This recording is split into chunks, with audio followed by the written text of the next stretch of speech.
Welcome back, everybody, into Bill's Chat. I am Josh McCarty. With me tonight, as always, is Luca. And Luca, this one feels good. Yeah, sounds like you got a little more pep in your step with that voice Ooh. over there, Josh. Oh, And yeah. as you should, as I do. It was not the prettiest of games, but they don't ask how pretty they were. They just ask if it was a win or a loss in the end. And it's good after kind of the last few results we've had, or not even Mhm. results, just games. Take away that Jets game, the prior to that, and then of course the Eagles game before the bye. It feels like the Bills organization, it feels like us as Bills fans really just needed that kind of result out of this game.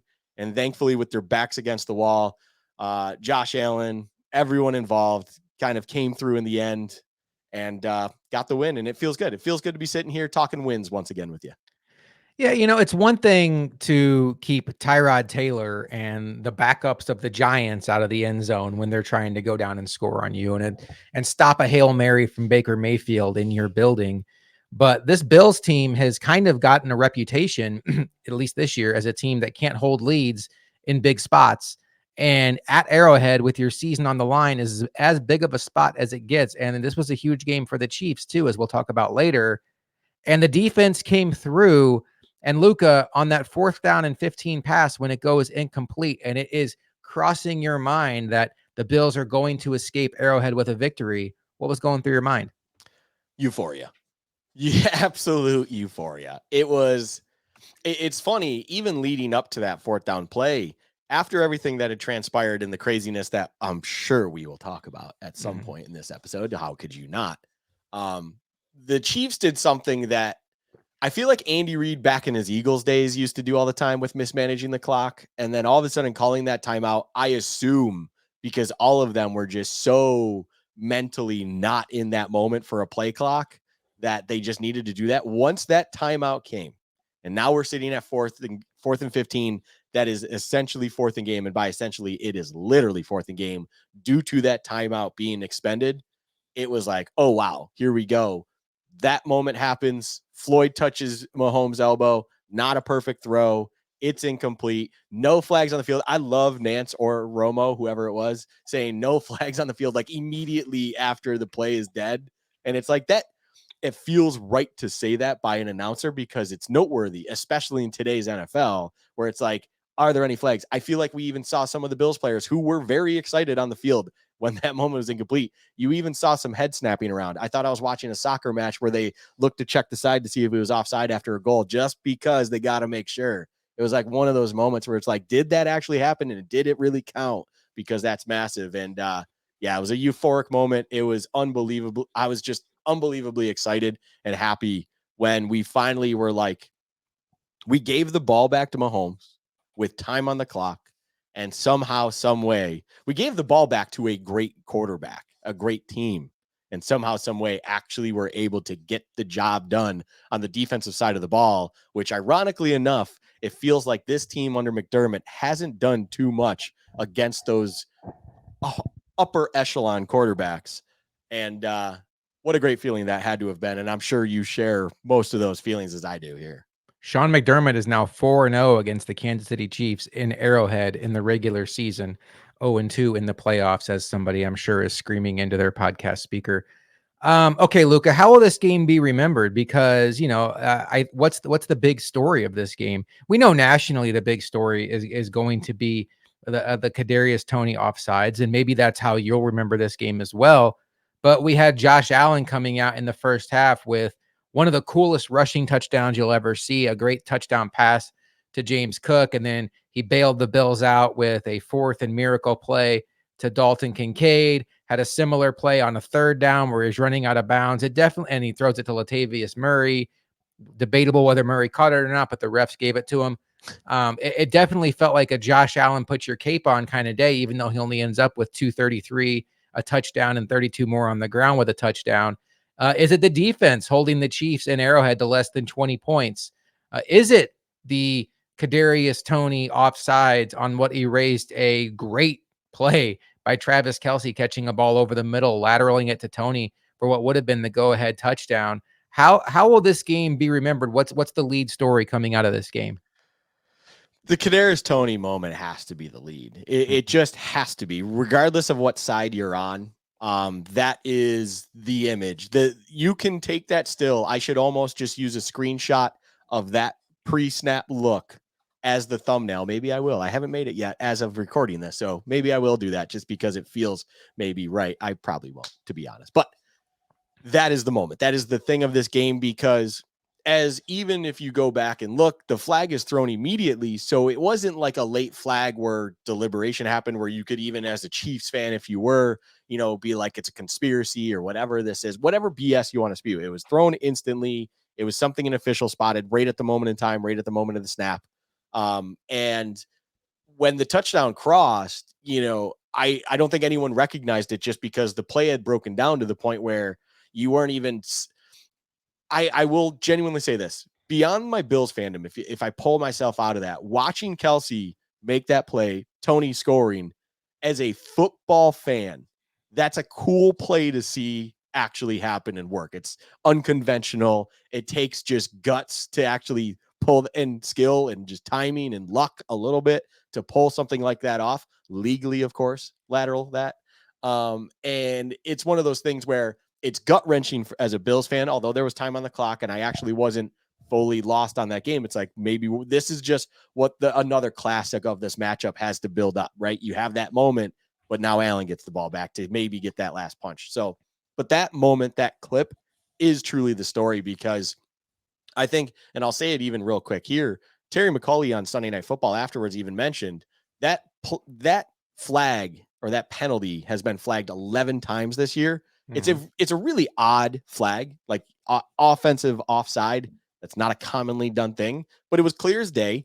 There seems to be an emphasis to actually flag it, rather than the traditional thing that was done in years past, where you just gave a coach a warning, a sideline warning, whatever it is, probably after the play, whatever it might be, or even just yelling out to the player, because even last year it was only flagged twice. The year prior, only flagged once. It's one of those things where there's clear enforcement, or just kind of an emphasis on it by officials. And it's been called numerous times. It was just insane at what point it was called, on top of what play transpired due to it. Wasn't even due to that infraction, but off of that infraction, right? And it's just one of those things where that play, that moment, everything about that, the national media is going to be talking about officiating once again. It's just going to be the nature of the beast. Fans are going to be talking about officiating again for that moment, but then other things even in this game. And overall, that is just your cover page. That is what this game will be, regardless of the Bills winning and the Chiefs losing. That right there will be the story, will be the thing to remember. And if you have to put a nickname to a game, right? If you got to have your 13-second nickname, if you got to have all these things, it is the Toney offside game. It is whatever will become of that. If you tell someone, did you catch the Toney offside game? You remember the Toney offside game? That will probably spark the memories of this entire game just by that statement. So how can it not be the story? Yeah, and it's funny because, like, as that play is playing out, I didn't realize there was a flag on the play, and in your mind, you're thinking, "Oh my god, like, what can you do? What an amazing play!" And boy, the Bills have been on the short end of a lot of amazing plays this year. You think about Russell Wilson on fourth down, spinning around and buying time, and then just running backwards and throwing a perfect pass to Cortland Sutton, who makes an amazing catch that ultimately, helps Denver very much so win the game. You think about Jalen Hurts doing a very similar play on 3rd and 15 for a touchdown. Later in the game, Jake Elliott hitting a 60-yard field goal in pouring down rain. You think about if this play with Toney had happened, you just would have added it to the pile. The pile of, this was a tough pill to swallow, and for lack of a better term, the Bills had done a bunch of nasty swallowing this year, where a lot of the short end of the stick had gone against them. And it was just like, when that flag came out, it was just it took me a second to realize, like, wait a minute, they're not getting the short end of the stick here. If anything, the Chiefs are kind of getting the short end of the stick. And to Lukas' point, like, it was offsides, but you rarely see that called, particularly in the fourth quarter. And I was just elated. I was relieved, because this game, after the Bills take a 20-17 lead, had a feel of like, oh boy, here we go again. And it wasn't here we go again. I want to talk about the sequence leading up to the Chiefs getting the ball back, because there was a lot of pushback, Luca, when I was after the game talking about, oh man, what a great win, yada yada yada, and folks were not happy with how the Bills handled the clock at the end there. The Bills' last drive goes 12 plays, 43 yards. They burn off 7 minutes of clock. But what people remember about the end of that game is it's the fact that there was so much passing near the end. I'm trying to find it here. Here we go. Okay, so the Bills get Josh Allen sacked for a 4-yard loss, but there's illegal contact on Watson on the Chiefs, and that's where the Bills are set up 1st and 10 on the KC 22. And there's 2 minutes and 12 seconds left. So at this point in time, the Bills have already burned 4.5 minutes, and they're set up very nicely. A field goal puts them ahead by 3. Obviously, a touchdown is great. A first down, you can almost kick a walk-off field goal with Tyler Bass. So 1st and 10, KC 22, 2 minutes and 12 seconds left. Josh Allen, incomplete pass to Stephon Diggs. That was clearly an RPO situation. Josh Allen throws the bubble screen to Diggs. You don't at all expect Diggs to drop that ball. He does. Clock stops. 2nd and 2. Next play, it is Josh Allen incomplete deep right to Stephon Diggs. Throws a ball. He and Diggs are not on the same page, and knocked away by Ladarius Sneed. 3rd and 10, Josh Allen short left to Dalton Kincaid. He does catch the ball, which at least takes it to the 2-minute warning, and then Tyler Bass hits the field goal. A lot of criticism came on the Bills for those 3 passing plays. I will tell you from my standpoint, Luca, it's twofold. One, I am not counting the pass to Diggs as a pass, because to me, that is an extension of your run game. You don't expect your franchise wide receiver to drop that. At the very least, even if Diggs goes nowhere, the clock is moving on that play. The other thing I will tell you, the biggest key there is a first down really does win the game for the Bills. And I have absolutely no problem in this game or any game in the future with Sean McDermott, Joe Brady, whoever's calling the shots, saying, we need a first down to win. I'm putting the ball in Josh Allen's hands 3 times in a row, and I'm going to take my chances. It didn't work out. The Chiefs got the ball back in a very comfortable situation where it was not going to be overly challenging from a time management standpoint to get into field goal or even touchdown range. How did you like the way the Bills handled that end of drive sequence there before the Chiefs got the ball back? I didn't say it out loud in my living room, but I will say internally, I loved it. And I don't want to say loved it. I had no problem with it. I'm all for it. I'm okay with it. All of those things. It's one of those things where I want to see my team, when they are in a position with a great quarterback and are feeling okay about themselves, have been put in the position where they can go and win that game, to then attack and go win that game. However you want to do it, that's how you should do it. In this team's mind, and in my mind for this team, you do it through Josh Allen. And if that's by throwing the ball 3 times, so be it. You can definitely have the conversation of, why are you throwing that one deep to Diggs? The end zone doesn't do as much for you. Although part of me is like, I get kind of where you're trying to go with that. But at the same time, a touchdown's a touchdown if you get it. Like, I mean, it would be a hell of a lot better to have a touchdown by giving the ball back to Mahomes rather than a field goal. But sure, you can live in that world. But I personally am just an individual that loves to watch my team attack. And even going off the heartstrings I have for the Cardinals, that sequence and that moment reminded me of, and I off air, Josh, we obviously even paused this so I could try to find this game and I couldn't, but I know the memory is burnt in my head, where in the peak Bruce Arians Cardinals days with Carson Palmer playing at MVP like levels, they had a moment in a game on a Sunday night where it was very, very similar. They had, I don't remember if it was a tie game or if they even technically had a lead, but I know a field goal just didn't do too much for them in the sense of, a touchdown for the other team could still win it. And instead of running the ball, they kind of just kept throwing the ball. And even to the point where they did get it to a 3rd and 2. And if memory serves me right, if I recall, then all of a sudden Carson Palmer just throws a fade route into the end zone that is incomplete. And instead that left an additional 40 seconds on the clock for the opposition and saved them a timeout. And you even had like Collinsworth and Al Michaels going, what the heck is going on? Why are you throwing that ball? But after that game, Bruce Arians says, that's what we do. We attack the game. We go win the game. That was my moment to go win the game. And they're going to do exactly what got them in that position in the first place. So pull it back to the Bills. What got you into this position in the first place? Josh Allen. What can he do? Throw the ball. Why not throw the ball? You throwing the ball had been working fairly okay, although you can give the argument the second half was pretty rough comparatively to the first half. But live and die by the sword you have. Live with it. If you are not happy with those kinds of things, I feel like it's one of those things where you almost can't appreciate when it works so well. And you have to just accept that this team likes to be aggressive. They want to attack, or I should say, you would like to see them be aggressive and attack because they have the ability to go win it. And why not just go do it, especially as you're on the road in Mahomes' house, Arrowhead, and you can just kind of really feel good about it and seal the deal there, especially understanding that the week prior, Mahomes and that cast did not get it done against a Packers team. So now you're in a position where if you were to put them in that same spot, can they go do it and correct their wrongs again after failing to do so in their most recent effort? I will say when the lead was had for the Bills, yes, I love that they attacked it, but even then I was like, this is a different Kansas City team where I almost need to see Mahomes do it again, because the last time these eyes saw Mahomes try to attack a game winner or game tying drive technically for the Packers game, it fell short. So there's question marks there. And why not just go attack it because you have number 17? I'm with you. I'm happy they were aggressive. It didn't work out, but hey, ultimately you have to give the defense credit. They closed the door on the game, which is, something that, especially with the week McDermott had with the article that came out from Tyler Dunn, that had to feel good. You saw the emotion on his face afterward. I was thinking about this, Luka.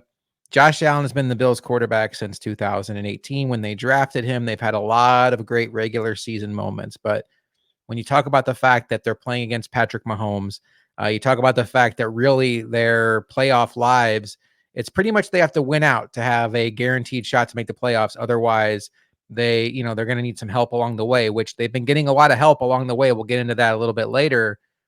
Is this the biggest regular season victory of the McDermott Allen Bills era? In my mind, cycling back to some of those games like the Patriots in 2021 when they had lost the wind game on Monday Night Football, and they actually lost the lead in the division briefly, went to Tampa, lost that game, but then they went to New England and got it back. That's a big one.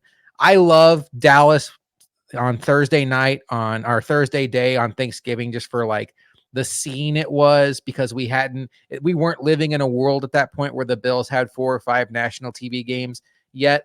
The Bills were kind of still coming up, and that felt like such a statement win for this Josh Allen, Sean McDermott era. But as far as magnitude of the game and then who they're going against and what it meant for keeping their season off of life support and really pumping blood back into this season, I'm having a hard time finding a game that tops this one, even though aesthetically it wasn't as pretty as some of the games we've seen. Yeah, it's like if you take away kind of the ones that had the added bonus to them, regardless of the two teams playing and the situation of standings or whatever it might be, because like initially that comes to mind, even kind of an under the radar one is, Bills in 2020 at Denver sealing their first division championship in a long time. Mm-hmm. And of course, that the magnitude of that moment is huge. And like, it's not taking anything away from even that game, because of course we understand how important that game and sealing the deal in that moment was for the years to come.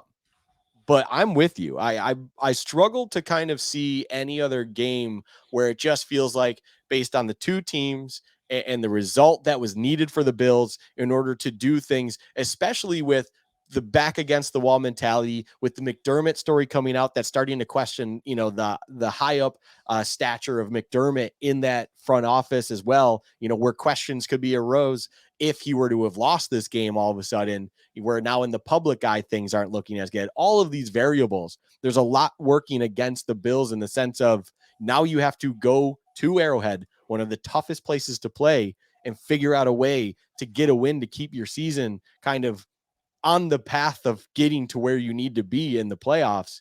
And they got the job done against a lot of things, and it was far from smooth, but they got it done. And that's all you can ask. You need that W. You needed to correct the kind of what was going on previously in the season, and this is the kind of game that can truly jumpstart that And I don't think the Bills in the McDermott Allen era have had any bigger. I think that thought and that, to say that, Josh, I think is very accurate and spot on. And I think you have something there. All right. Well, Josh Allen had 233 yards passing today, but strangely enough, only 24 of those yards went to the combination of either Diggs or Gabe Davis. Gabe Davis was shut out again. He did have a couple targets, didn't come away with either pass, and then he had a play late that he wasn't targeted on. Maybe we can get into that. But what do you think is going on with Stefon Diggs, Luka? Is it time to be concerned? Because we are now on a streak with Stefon Diggs where we have 7 games since his last 100-yard game. Also 7 games since his last double-digit catch game. And, 24 yards today on 4 receptions. Prior to that, he had 74 against the Eagles. That's pretty good. But then you're looking at scores of like 27, 34, 58. Are you concerned at all about Stefon Diggs? No. I think Stefon Diggs, maybe, if you want to even have a conversation of, is he no longer the guy that he has been for the Bills the previous seasons? What I would say is maybe that's the case in the sense of only on his best day is he going to be the guy that we know of, and no longer on his off days where you might have still seen an extremely productive day and still him just doing his thing where he's taking off and doing it. If he's on an off day, maybe it's just an off day statistically as well. And maybe he isn't bringing in every ball that actually hits his hands cleanly. Like we saw even today in that screen run pass option, like that's just maybe where we're at now with Diggs in his career.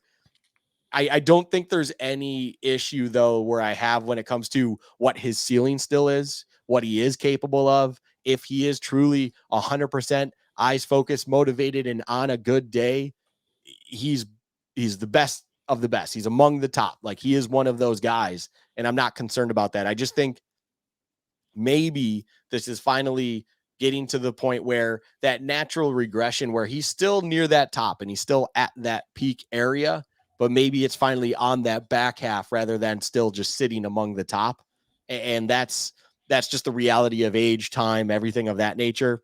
Who knows what it is? Maybe there's off-field things that we just aren't aware of that are affecting him, that's taking his concentration away. I'm not throwing that out like it's reality because there's no reason for us to think that beyond crazy nonsense that people like to spew out in the media. But overall, it's like, it's not like there's an issue when it comes to Josh Allen and Diggs. That is not a thing. 11 targets you don't get if the quarterback doesn't like you or has a problem with you. The 11 targets are coming because he does rely on you. He does appreciate what you are to him, and he wants to get you the ball. That's just how it works. I love the moment of, speaking of that bubble screen drop, where then the next play is that go route on the outside right, where Allen essentially throws that ball in a sense of, it's just like, go make a play on it. If it works, it works. If it doesn't, it doesn't. I don't think Allen on that play, regardless of how anything looked, was going to throw it any other way. He saw one-on-one with this guy 14, and he was just going to throw that ball. Like that was just how it's going to be. So I can understand if a conversation wants to be had about Diggs potentially on a regression sense, but I don't think he's like regressing to the point where he's not even kind of that go-to stud on any given day. I just think he needs to be on his best to be there now. He can't be off. He can't have a lack of focus or motivation at this point. Like he needs to be on, he needs to be switched on. He needs to be doing his thing to truly get that full potential. But that ceiling is absolutely there with Diggs still. Yeah, I think the larger point to me with Gabe Davis being a free agent and, another goose egg today is third of the season. I do not anticipate the Bills really overextending themselves to keep Gabe Davis in house. With Stefon Diggs, whether it's a decline, I mean, he did just recently turn 30. If he is slowing down a little bit, I think it just amplifies the need of this Bills team to get a wide receiver in this upcoming draft. But we are not focused on the draft right now, Luka, because these Bills are in a strong position now to make a playoff run after the win today in Kansas City. If they win out, they are now 99% to make the playoffs. And if they win out, but then they lose one game against Dallas next week, they're above 80%. So the Bills are looking pretty good as it sits right now. James Cook led the way receiving wise today. And man, oh man, is James Cook just evolving into a really nice all around weapon. He had 10 for 58 on the ground today, along a 15, but he was the Bills' leading receiver in this game, too. Targeted 5 times, brought all of them in, 5 catches for 83 yards and a touchdown. Put the Bills up early with that play out of the backfield, running up the seam and really dusting the Chiefs linebackers, split the safety in the corner. And then he had to play the wheel route along the sideline where Josh Allen throws a perfect ball out there. We said this offseason that Cook had shown us he can be a good runner in the NFL. And there was so much untapped potential for what he can bring to the passing game, because that's what made you and I really fall in love with him at Georgia, that kind of weapon he can be in the passing game. We are starting to really see that. And I don't want to give Joe Brady too much credit for that, because I think we saw signs of that under Ken Dorsey as well. But I'm just looking at his game log here. Under Joe Brady, James Cook has 5 catches for 83 yards, 6 catches for 57 yards. His 2 biggest productive days in the passing game were the last 2 games. That can't be an accident. And then when you look at Joe Brady getting Ty Johnson involved into the game, I think there is a serious concentrated effort on his part to get receivers involved in the passing game, and it's allowing James Cook to flourish. Yeah, there is a noticeable change when it comes to having Brady at the OC position in the running back room, and the focus on the running back and what the running back can provide this offense.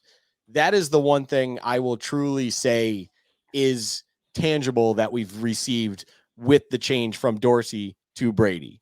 I don't think that there's an overall change in, play design and stuff like that I feel like you see out there all the time and people asking for or looking forward to at Joe Brady. It's like, yeah, I think Joe Brady maybe just has a better sense of the pulse of a game and maybe when to do what, and maybe even tries to set up a thing here or there with plays that have already been established in the playbook and kind of were already there, maybe by design that Dorsey just didn't have a feel on how to use and when to unleash and so on and so forth. What Brady maybe is actually doing, though, is introducing a different rotation to that running back room, where you do have kind of a situation where James Cook is your number one in all facets when it comes as a weapon. But number two at the running back position to run seems to be Ty Johnson now. And it's extremely noticeable because pre Joe Brady, there was nothing. Now all of a sudden he's there and he looks effective in that route. It's funny. I feel like Ty Johnson is providing something very similar to what we saw at Devin Singletary, where it's just a foot in the ground, reliable runner, where he's just going to kind of take what's there. He can even he does have a little pep to his step, of course, too. He's got a little bit burst to him, but it's that role where I'm not expecting, a 50-yard kind of burst out the gate touchdown with him. But at the same time, he's effective with just planting that foot in the ground, shooting whatever gaps needed in the ground game, and getting quality yards with those plays. It's not a throwaway by any stretch. So I like that a lot. I like the usage of James Cook. I love, too, early on in this game, going right back to a James Cook play that was even highlighted by Nance and Romo, who saw it themselves in person 2 weeks ago, where we saw James Cook drop that same play that was going to be a touchdown. They go right back to it. He catches it. It's a touchdown. And it's a thing of beauty. And it's like, that's big for James Cook's confidence. That's big seeing that they still trust him and are willing to utilize him down the field in big plays. And overall, it's one of those things where I think this kind of change in understanding of what the running back position can do with the characters they have in that room can do for this offense is going to be massive for them down the stretch in this playoff push and hopefully into the postseason, where it's something that we haven't seen a Bills team in the years past have, is that quality threat at the position of running back, where in this case, it might not necessarily be just focused on one guy. It is primarily James Cook, but it is just the overall productivity you are getting out of that position and what the options can do for you that might reap absolute crazy benefits when crunch time comes along and you really need it, because whatever else is happening, where you still have these goose eggs being put up by Gabe Davis and so on and so forth. So I love seeing it. I think it's great. I think it is the biggest quality that, Joe Brady has brought to this offense. Yeah, I totally agree. I think he's a moving chess piece, much like what we think Kincaid's going to be. Kincaid also had 5 catches today, only 21 yards, but he just continues to be a nice check down piece for Josh Allen. Want to see him a little bit more explosive plays. But James Cook, there seems to be no real ceiling on how good he can be once he gets into the passing game. Congratulations to Sean McDermott. Today's win is his 69th win as head coach of the Buffalo Bills. Very nice. Moves him into second all time in Buffalo Bills history, passing Lou Saban, and with a record of 69-41, winning percentage of 627. Sean McDermott has the best winning percentage in Buffalo Bills history. Just for the record, Marv Levy has 112 wins. So Sean McDermott has a ways to go before he catches good old Marv. But, keep putting the games out there like this. He'll get a chance to do that. All right. So I want to talk about this from the Chiefs' perspective, Luka, because they are now on a 3-game losing streak, which does not happen very often to Patrick Mahomes and Andy Reid. And the way they handled this after the game, I thought was, I don't know if immature is the right word, surprising, maybe frustration boiling over because they're not used to being in this spot. Mahomes was visibly upset on the sidelines. Mahomes and Reid both called out the officials for calling that play offsides on Kadarius Toney. This Chiefs team, we've been hearing all season how this is not your father's Chiefs, or maybe like your older cousin's Chiefs from like a couple years ago, where they can score at will. We've heard the receivers have trouble with drops. We know their defense is very good. What do you think about the Chiefs right now? Maybe if you want to talk about within the landscape of the AFC, where do you rank the Chiefs? And then maybe after that, we can talk about how the Chiefs handled some of this nonsense post game. But just in general, what kind of form do you think the Chiefs are in? Well, current form the Chiefs are in is quite simply just there are cracks in the armor. There are noticeable defective things going on when it comes to just the Chiefs and the product they're putting on the field and what they're capable of. I mean, I kind of even said it before where we kicked that field goal to go up 2017, and I had someone in my living room that was like, it's too much time. It's 2 timeouts. It's Patrick Mahomes, right? The classic, it's Tom Brady. It's going to happen. Like, it's inevitable. You shouldn't even try to think that there's a chance you're coming out of here with the win, because inevitably the guy across from you, number 15, will do it once again. And I looked at him and I was like, this is a different Chiefs team. I pointed it out about the Packers game. The Packers game was truly when I finally was like, okay, there is something up here. Because even in a moment where they did get the call that they needed to with that Mahomes roughing the pass or unsportsmanlike conduct, whatever it is, because technically it was just hitting a player late, I guess, was what they flagged it, even though it wasn't late. As everyone knows, he was still completely in the field of play, trying to even gain the first down at that point.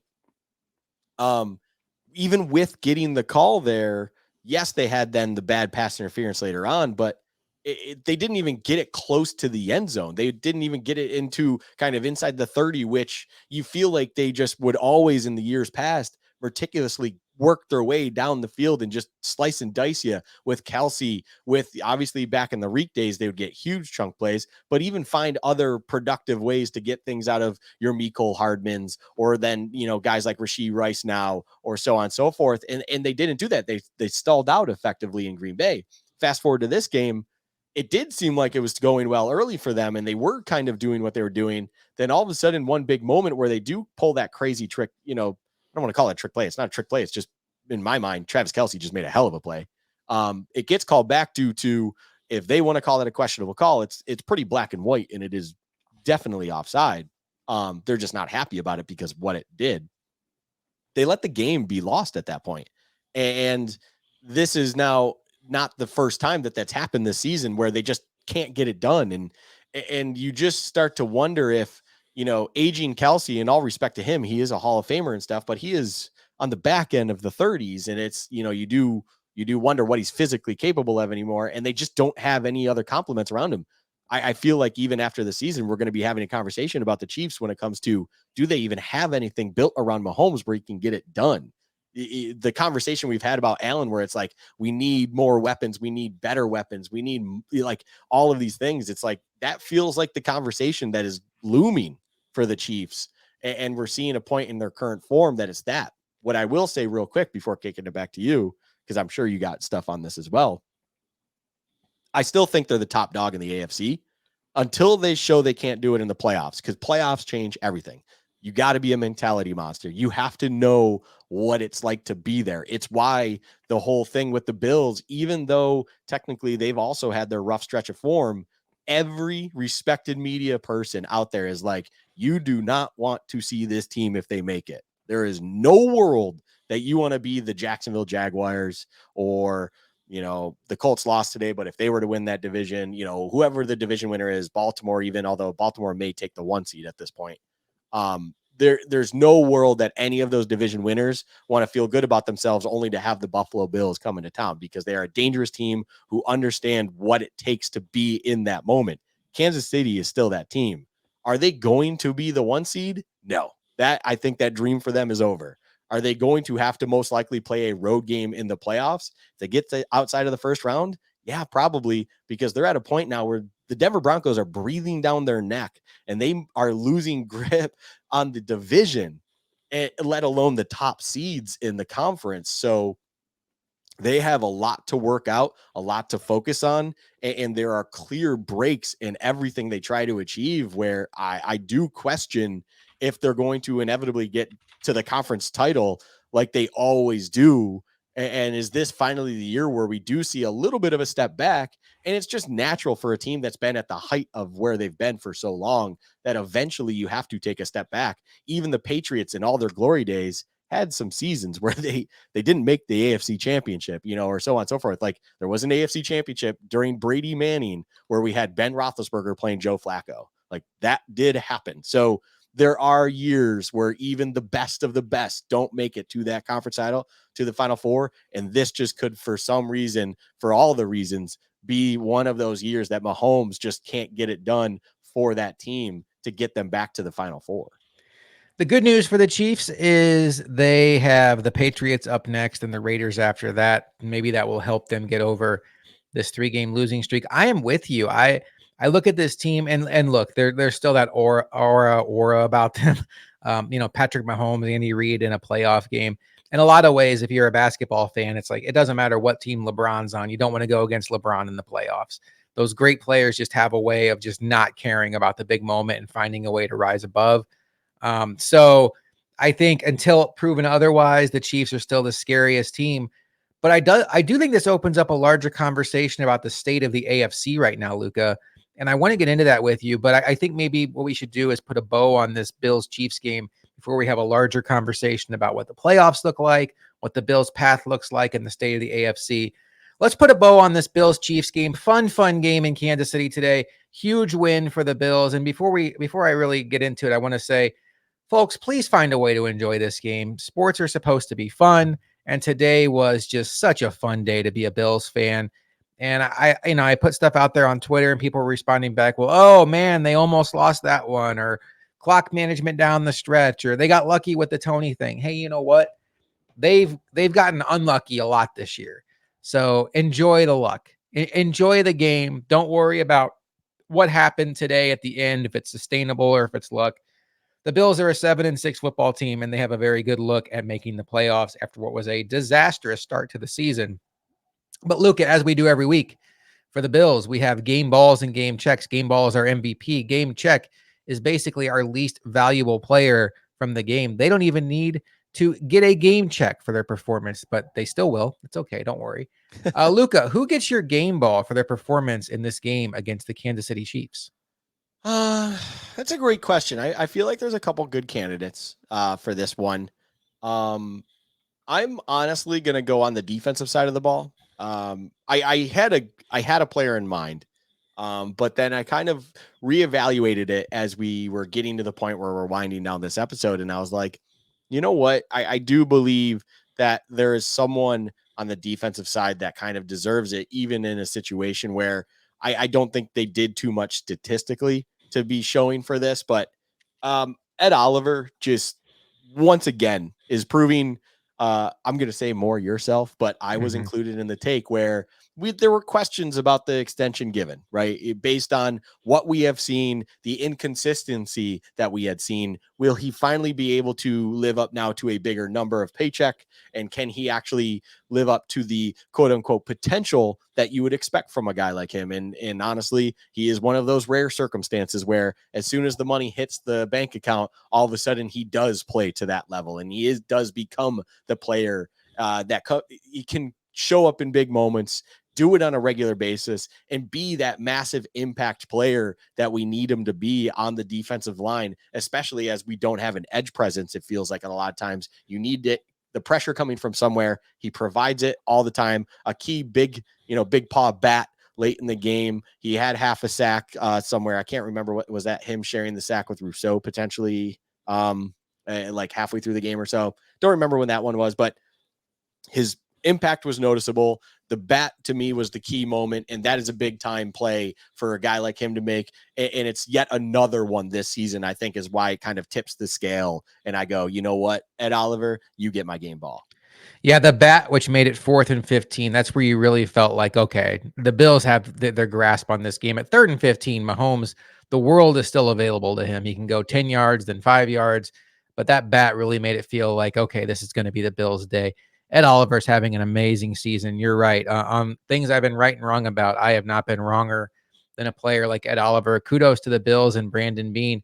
I made a tweet earlier this week. I think Brandon Beane is having a sneaky, very good season, maybe the best season of his Bills career, because when you look at some of the adversity he's been dealing with, you talk about Matt Milano going away, and you talk about Daquan Jones going away.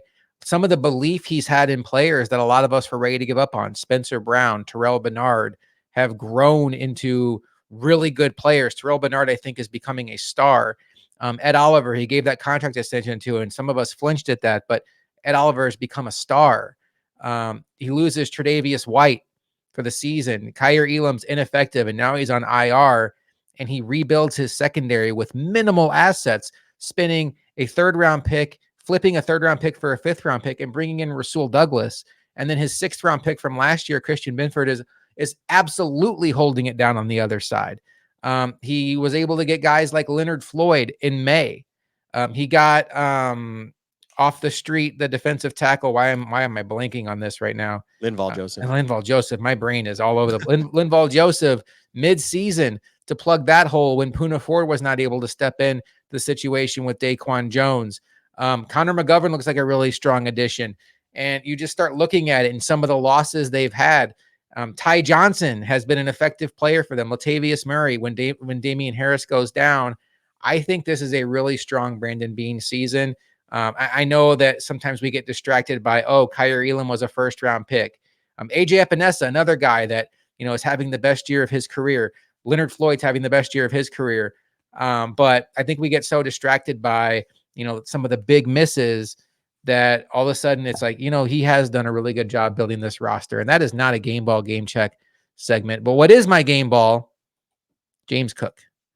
10 for 58, 5 catches, 83 yards, 1 touchdown, explosive playmaker, had the longest run for the Bills today, 15 yards, had the longest catch for the Bills today, 27 yards, got the Bills on the scoreboard early, was a dynamic playmaker, and James Cook was the offense today.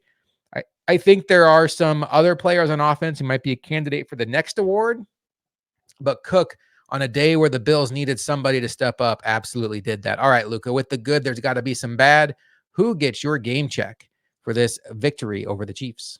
Yeah, I mean, funny enough, there was a moment where I actually did debate on having Sam Martin be my game check because he had quite a pedestrian punt, but then he got himself off my shit list, we'll call it, because the very next punt that he had as the Bills continued to do 3 and outs was an absolute bomb. And it was like, okay, you responded well. You had a bad punt, went back out there, did your job. So I will say just the thought of Sam Martin, props to him. I will say just for, he had a bad moment and he came back around.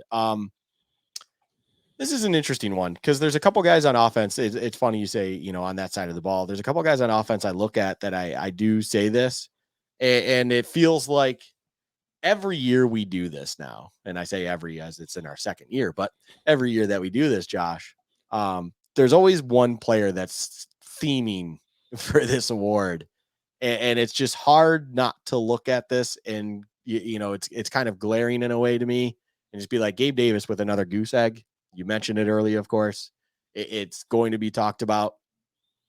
There is no world that I can see spending market value for an individual like Gabe Davis when he is being consistent in some regard on putting up zero productivity for this offense in games where you need him to. You need him to come up.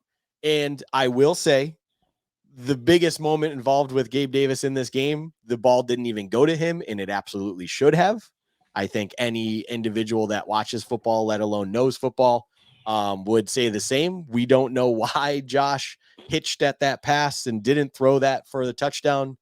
It is what it is, right? That to Gabe Davis's credit is not his fault that he didn't get that ball.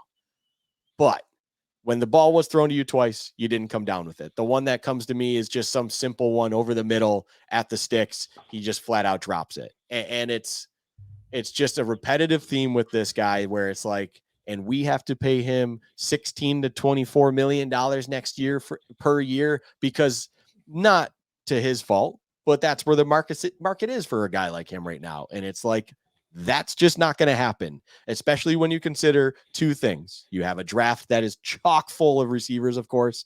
And then on top of it, it is a fairly deep wide receiver market next year in the free agency world. So why would you be trying to keep this guy in house when you already know what you have with him? I don't mean it in disrespect. I don't mean it where I go, I don't care about this guy, but I don't care if he has relationships in the house, and that's why you ultimately want to keep him. That is not worth the dollar amount you would have when you see showings like today. So Gabe Davis gets my game check. It's going to be fascinating to watch Gabe Davis's market this offseason, because you're right. Like, the cumulative total of his yardage, receivers his age, they get paid. And I just can't fathom any team wanting to pay Gabe Davis 8 figures when you see how many college receivers just come into this league now and hit the ground running for pennies on the dollar for what Gabe Davis is going to make. You do wonder if the market's going to correct with how many of those, players there are that come in and just right off the bat, they're ready to go. Like, there was one today for the Chiefs, Rice.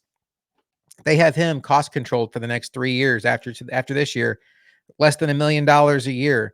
And, why would the Chiefs go out and sign Gabe Davis? So, you miss. Sometimes you miss. You get Sky Moore and it doesn't work out. But the Bills have 10 picks. I expect them to address wide receiver somewhat often in this draft. They still have the unknown in Justin Shorter. Khalil Shakir will continue to develop. And they obviously have Dalton Kincaid and Dawson Knox in house, and James Cook in the passing game. So they're not going to have a shortage of weapons. I'm with you. I think Gabe Davis is gone.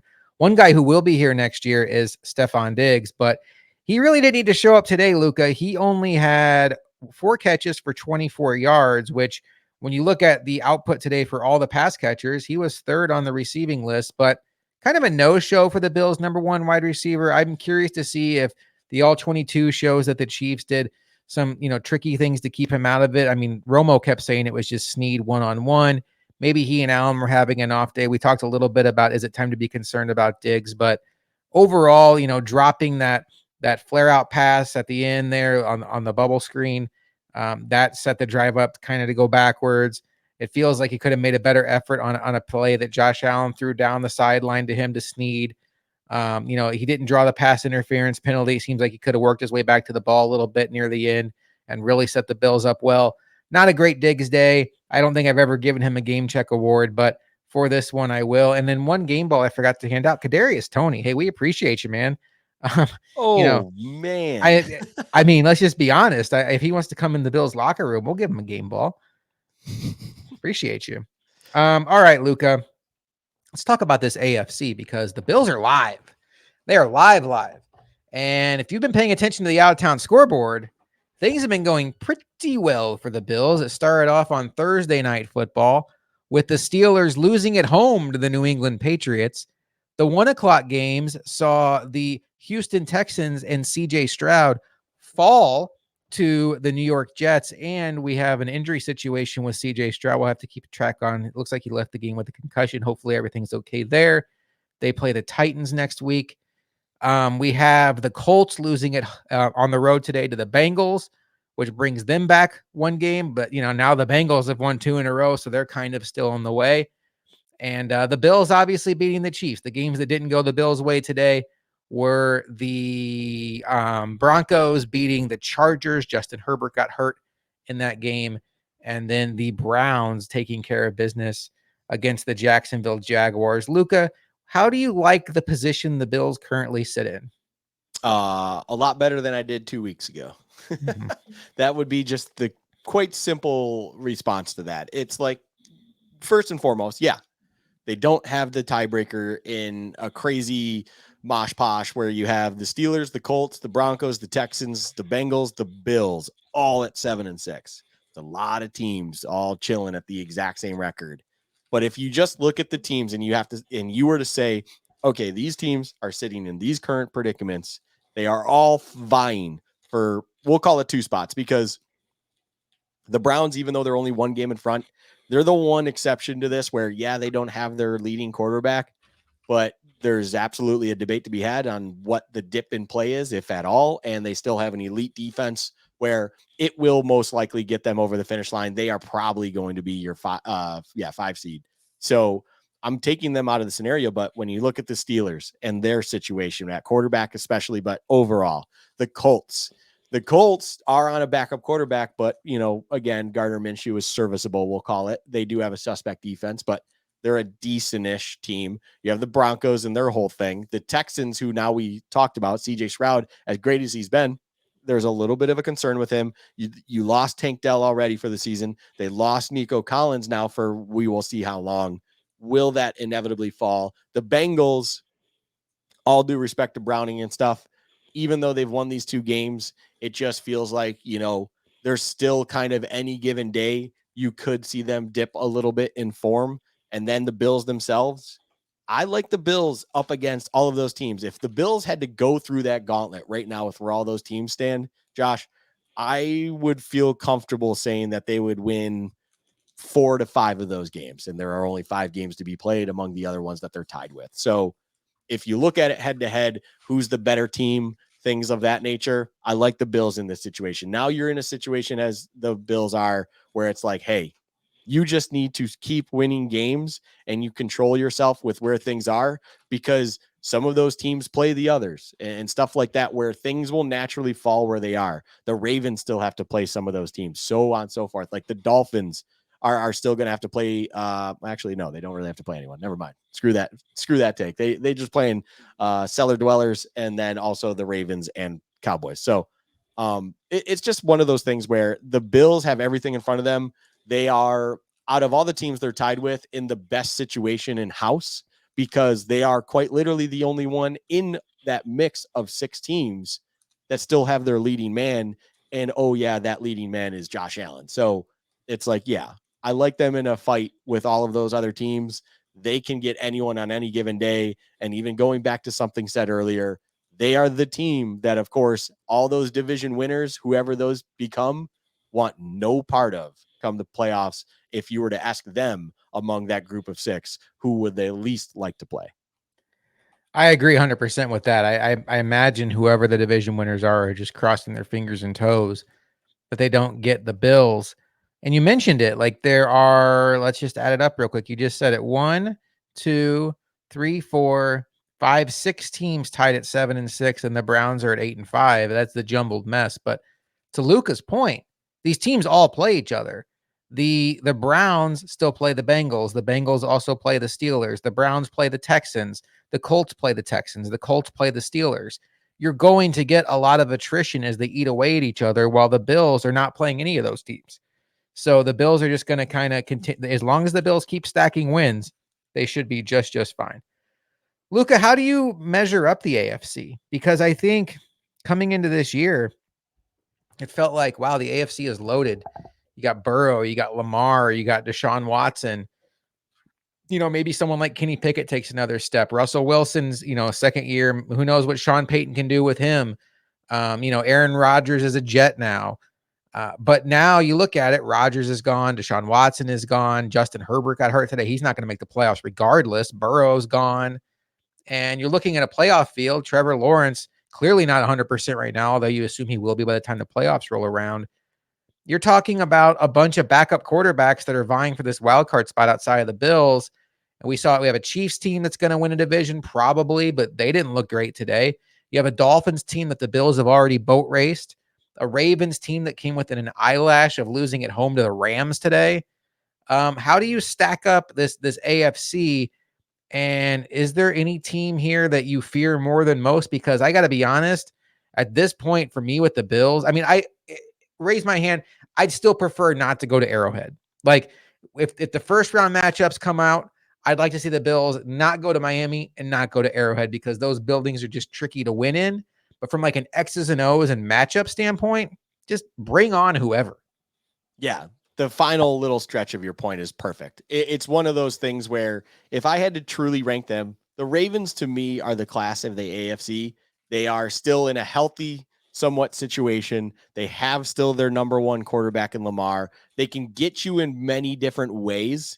They finally have outside receiving options where you even see the likes of Odell producing, especially like today against the Rams. They got things done against a Rams team where they easily could have kind of fallen apart as the Rams gave them a really good punch in their own house. It's the Ravens. I kind of even got laughed at a little bit when I was on a Chiefs show mid last week where I mentioned don't sleep on Lamar, don't sleep on the Ravens, where they're like, he's got to prove it. You got to show it. He hasn't done it in the playoffs. He's almost to the point where they were not even considering him as a viable option at getting at the crown that was the Chiefs one that they currently wear. And I'm like, I don't understand how you overlook a team where they will potentially be the one seed. They are well coached in Harbaugh. And it's like Lamar is still all is as dynamic as anyone out there as a playmaker. Yes, he is not the greatest of passers, but he also has never had outside weapons like he has right now. Very, very curious to see how it all breaks down. I will say Mark Andrews being out is the one thing that is definitely hurting him. There's a natural dip in Lamar's production when Mark Andrews is not playing for him rather than when he does, of course. But the Ravens also now have something they haven't had the past few seasons, it feels like, and that's a very stout defense. It's not, elite like the Lewis and Terrell Suggs and Ed Reed days, but it is very good. They have very good players on it, and they can get any job done as they need to. So the Ravens to me are kind of the class of the AFC, but even then, back to your point real quick, just get me in the dance. Get me in the dance against any of these teams.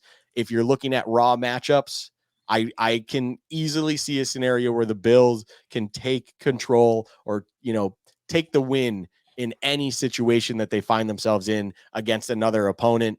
They've shown that they can beat all of these different teams in different fashions.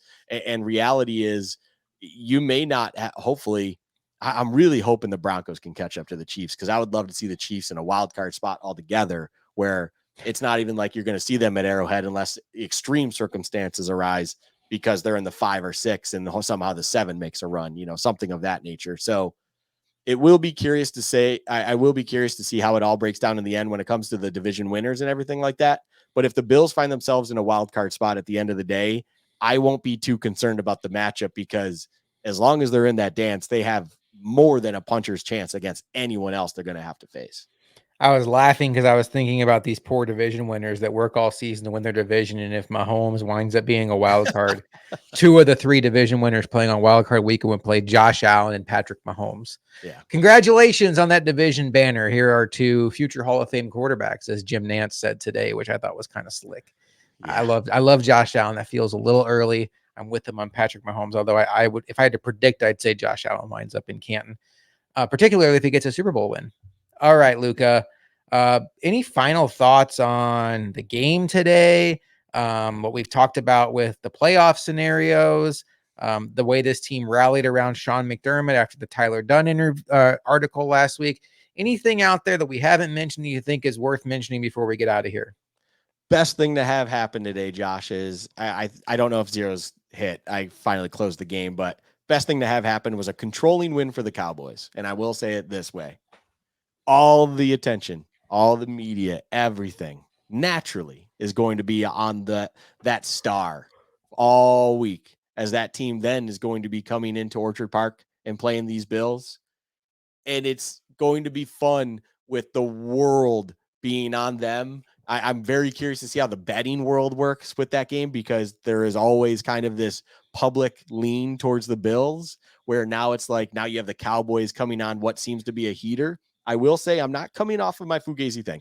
Respect to them. They finally beat a quality opponent in the Eagles. There are questions, though, where it's like, this Eagles team has kind of shown a little bit of wear and tear week by week these last few games, where it's like, it does feel a bit like this could have been a close game if on a good, healthy day. I think the Cowboys probably win this game regardless, I guess now. It's really unfortunate that I had Eagles plus 3.5 on my lock, but I will say the score line is the way that it is. And I do believe that just due to fatigue and just tiredness and whatever else is going on, plus a not 100% Jalen Hurts, that just the Eagles were not on their best day in a place where the Cowboys have shown that if you give them even an inch, they will take a mile and absolutely destroy you. Now they got to come to Buffalo and play outdoors. I'm looking at it live on the spot. I should have had this up for this exact point, but yeah, it's on me. Early forecast for next week, it actually looks pretty decent, which sucks, but mid to low 40s and partially sunny. I'm hoping that kind of changes a little bit. I'd love to see the Cowboys have to come here with a little bit of elements and cold to deal with, but it's going to be an interesting one where everyone's going to be talking about the Cowboys, even though the Bills just took care of Kansas City. And it feels like the Bills won't have to kind of deal with, okay, now you're back, right? All those things. Those questions will be there locally and all of that kind of stuff. But the national media is going to be all about the Cowboys. How can the Cowboys now win the NFC 1 seed? How can the Cowboys win the NFC East and continue the trend where no repeat division winners occur? All of that stuff. And it's going to have to continue in Buffalo, so on and so forth. So I'm happy to see that win, because it's not them kind of, I would have preferred them in kind of hiding in their shell, but it will be interesting to see that dynamic where everything's on them in a season where, as soon as everyone backs you, as soon as you become the media darling, that's when the kind of the rug gets swept out from underneath you and you get, thrusted back down to earth real quick. It's funny. So the Cowboys hold the tiebreaker over the Eagles, even though they split the season series. They're both 10-3 right now, but the Cowboys are the ones that are the 2 seed and the Eagles are the 5 seed right now. When you look at the end of season schedule, though, the Eagles next week go to Seattle, which I guess is decently tough. But then after that, they have the Giants twice and the Cardinals. So you feel like the Eagles have a really good look at 3 or 4 wins there, where the Cowboys have to go to Buffalo and to Miami. So big game for Dallas next week. This game is just everything you want in an NFL regular season game. Two, fishbowl teams right now, with the Bills having Josh Allen as their quarterback. They're obviously a story in the league. The Cowboys are the most recognizable team in the sport when it comes to national attention. The Cowboys have been desperately trying to win their division for the last few years. We'll see if they can finally get that done. Massive game, just an absolute beauty. And you love the fact that your team is able to play in a game like that. And hopefully the Bills can get it done. But what they bought themselves with the winning Kansas City today is they bought themselves a little bit of wiggle room. They hadn't had that in a while. Their backs were against the wall. They fought back thanks to the out-of-town scoreboard. Now they have a little bit of wiggle room. I am much more confident today, Luka, with the Chiefs game in our pocket, that 10-7 gets the Bills in. Before that, I was just kind of talking myself into it. Right now, I'd have to say that if the Bills finish 10-7, I'd put money on the fact they're going to make it. Yeah, I think 10-7 gets you in. I think the conversation we had earlier with that whole mix of 6 teams that are currently sitting at 7-6, you can easily talk yourself into, out of those 6 teams, 4 of them kind of up and downing the entire season. And then next thing you know, they're 9-8, 8-9, whatever it might be, depending on results and matchups.